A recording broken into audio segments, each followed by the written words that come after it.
ትናንት በጣለው ዝናብ መብረቅ ነው። መብረቅ አገዳ ያቆልል አቃጥሎ ደግነቱ ከራሹ መሆኑ አልሐምዱሊላህ። አላህ ሱብሃነሁ ወተዓላ መቼም ሊጎዳ ስለማይሰራ ወደ ራሹ ነበር አገዳ ተቃጥሎ መብረቅ መጥቶ አገዳ ተቃጥሎ ነበረ። አልሐምዱሊላህ። እና በጣም ትናንትና አስፈሪ ሁኔታ ነበር። ማምሻ ያመሸነው በጣም የሚያስፈራ ነበረ። አለቀልን በቃ በዛሬው ምሽት አለቅን ብዬ ነበረ። ብቻ አልሐምዱሊላህ አትርፎናል፣ ተርፈናል። አሰላሙ አሌይኩም ወራህመቱላሂ ወበረካቱ። ውድና የተከበራችሁ ቤተሰቦቻችን እንዴት ናችሁ? ሰላም ናችሁ? ከኔ ጋር ሁሉ ሰላም ነው አልሐምዱሊላህ ረቢል ዓለሚን። እንዴት ናችሁ? በያላችሁበት ሰላማችሁ ብዙ ተተረፍረፍ ይበልልኝ ውዲቶቼ ማለት ነው። እና ምንም ስለቅ እየተቀበላችሁ ለምታበረታቱኝ እህቶቼ ያመሰግናለሁ። ጀዛኩሙላሁ ኸይር።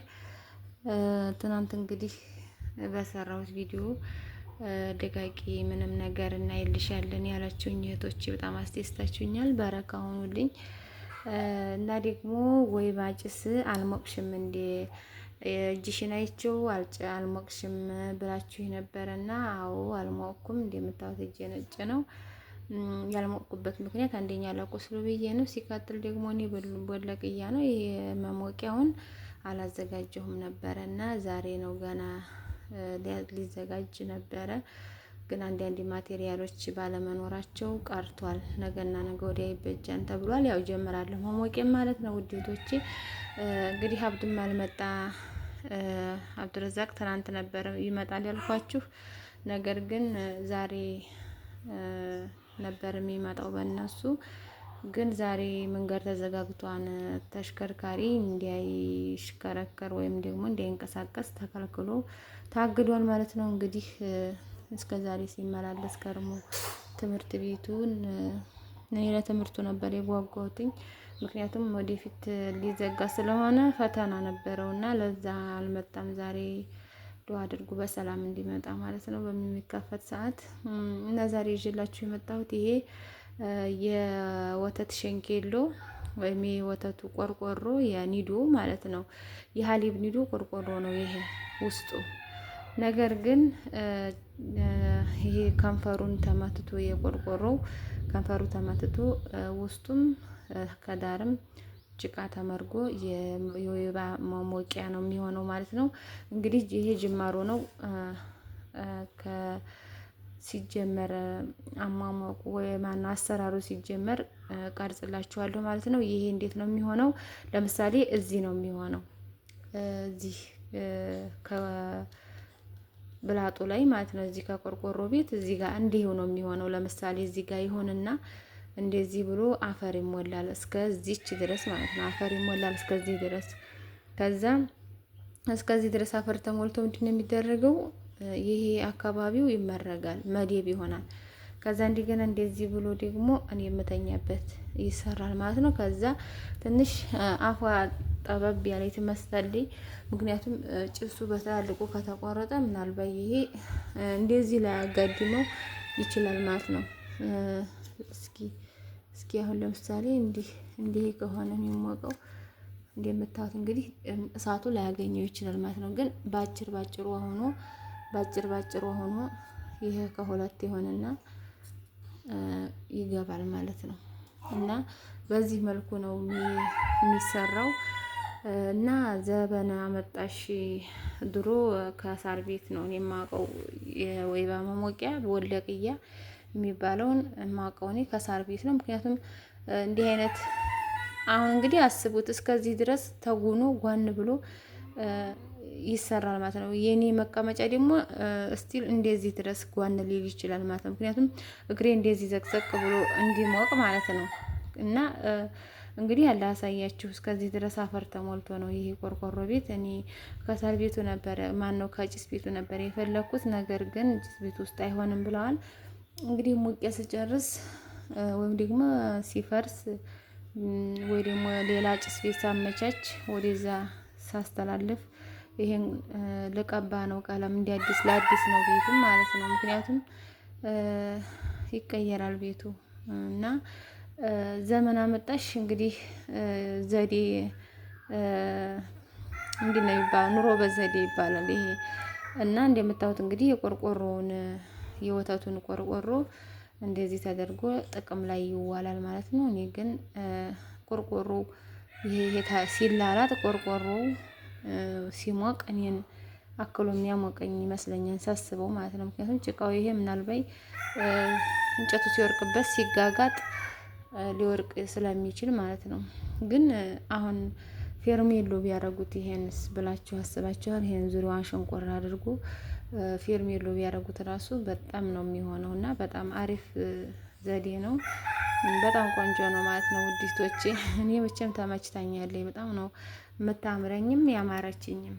እና ደግሞ በጣም ሩቅ ነው ቆርቆሮ ውስጡ ሩቅ ነው ማለት ነው። ያን ያህል ስትሞቁበት አያቃጥልም። ገና ደግሞ እንጨት ተደርጎበት እንግዲህ እግሬ ቀጥታ እዚህ ጋር አይሆንም ማለት ነው። ለምሳሌ ከፊልና እንጨት ይሆንበታል ለእግር ማስቀመጫ እንደዚህ ቀድር ይሆንና እግሬ ከዛ ከፍ ይላል።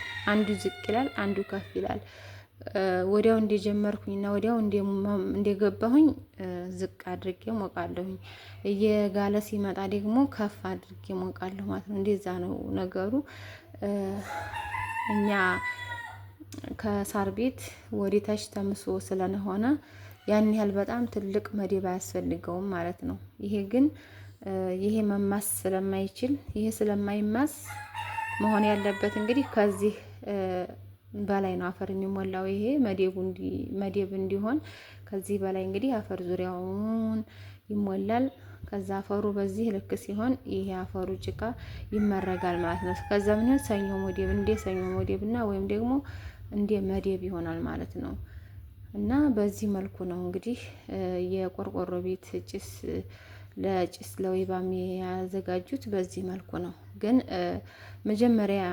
መጀመሪያ ወይባ እንሞቃለን ከቤታችን ከእንደዚህ አይነቱ ቤት እንሞቃለን ብላችሁ ካሰባችሁት ገና አርማታ ሲደረግ እንደዚህ ማበጀት ይቻላል ማለት ነው። ወዲታይ ተምሶ ማለት ነው። የኔ ግን ያው አልሞቅም ብዬ ስላሰብኩኝ እና ደግሞ ጭስ ቤት ይኖራል ከጭስ ቤቱ ነው ሞቃለሁ ብዬ ያሰብኩት ለዛ ነው እኔ እዚህ ያላሰራሁት እንጂ መጀመሪያውን ሲያሰሩ የቀለም ቆርቆሮ ይቀብሩበታል። ይሄ የተማሰውን ጎዱ ለጭስ ብለው የማሱትን ማለት ነው እንዳይደፈን። ከዛ እነሱ ሌላውን አርማታ ሞልተው እንደ ሊሾ ሲደረግ ከዛ ያቺ ቀንበበላ ጎዷ ትቀራለች። ሲፈለግና ሲጨረስ ቆርቆሮዋን ብድግ አድርጎ ከዛ በኋላ ያው መሞቂያውን መስራት ነው ማለት ነው። እና በጣም አሪፍ ዘዴ ነው። በጣም ቆንጆ ነው እንደዚህ። ምክንያቱም ቤት በቀጣይ ሊስተካከል ይችላል ወይ ቀለም ሊቀባ ይችላል። ግን አሁን ጭስ ቤት ሞቆ ለመውጣት ምናምን በተለይ አንድዬ ሰው ትንሽ ያስቸግራል ምች ምናምን ስላለው ማለት ነው። እና ቤት ውስጥ መሞቆ በማንኛውም ሰዓት አዳርም ቢሆን ጠዋት ከፈጅር እስከ ፀሐይ እስከሚወጣ ድረስ ወይ ደግሞ መግሪብ እስከ 4 ሰዓት 5 ሰዓት ድረስ ይሞቃል ማለት ነው። ጭስ ቤት ውስጥ ከሆነ ግን ከዛ ሞቆ ሲወጣ ነፋስ አለ፣ እንደገና ደግሞ ምችም ስለሚኖረው ይሄ ነው ሸጋው ማለት ነው። እና ቆርቆሮ ቤት የምታሰሩ ሰው ገና ከአርማታው እንዲሰሩላችሁ እና መሰራት ካለበት ቦታ እንዲሰራላችሁ ማስተካከል ነው ማለት ነው። እኔ እንደዛ ነው የሚመስለኝ። ለማንኛውም እኔ ግን አቃ ቤቱን ቢሰራልኝ ወድጄ ነበረ። ምክንያቱም ከእቃ ቤቱ ያን ያህል እቃም ስለሌለ ሞቄ ወደ ክላሴ መግባት እንዲችል ነበረ። ግን እንደዛ አልተቻለም። ምክንያቱም አንዱ እንዲህ ሲል አንዱ እንዲህ ነው ስለሚል ማለት ነው። እና እኔ በእነሱ እውቀታቸው እንዲሰሩት አድርጌያለሁኝ። ውዴቶቼ ለማንኛውም እንግዲህ መሰራት ስትፈልጉ ቆርቆሮ እንደኔ እንደዚህ ብላጥ ሆኖባችሁና መሞቅ የምትፈልጉ ልጆች በእንደዚህ መልኩ ይሰራል ማለት ነው። እና በእንደዚህ አድርጋችሁ ይሄ የወተቱ ቆርቆሮ ነው፣ ውስጡ ቆርቆሮ ነው እንደምታዩት ማለት ነው። እና ቆርቆሮን ብቻ ሳይሆን ጭቃይቱን እንደዚህ አድርጎ አብጅቱን መስራት ይቻላል። ምንም ጣጣ የለውም ማለት ነው። ይህን ይመስላል የዛሬ ቪዲዮ። እንግዲህ ያው ለእናንተ ይሄ ጠቃሚ ነው ብዬ ስለማስብ ነው። ምክንያቱም ወይባ መሞቅ የምትፈልጉ የምትወዱ ግዴታ መሞቅ አለብን ብላችሁ የምታስቡ ሰዎች ወደፊት እንዲታስቡበት ነው ማለት ነው። እና ደግሞ በቀጣይ ማሳያችሁ ምንድን ነው እንግዲህ ግንቦት ላይ ዝናብ አይፈለግም፣ ግን ዝናብ እየጣለ ነው ሰሞኑን። ትናንትና መብረቅ አገዳ ቁልል መትቶ ተቃጥሏል ማለት ነው። እስኪ ላሳያችሁ ቀስ ብዬ ወጣ ልበልና እንደምታዩት ማለት ነው።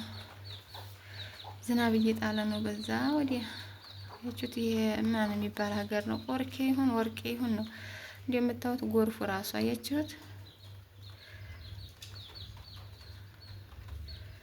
እና ግንቦት ላይ ተባይ ነው የሚሆነው ይባላል። ለአገዳው ለምናምኑ ለዚህ ለእህሉ ለማሽላው ለጤፉ ጥሩ አይመጣም። ግን ያው መቼም እሱ ስለሚያውቅ እሱ ያውቃል። እየጣለ ነው ማለት ነው። ውድ ቤተሰቦቼ ውድ ያመናውን የሚመስለውን ትናንትም ጥሏል፣ ዛሬም እየጣለ ነው። ይኸው መጣ ወዲህ እየቀረበ ነው።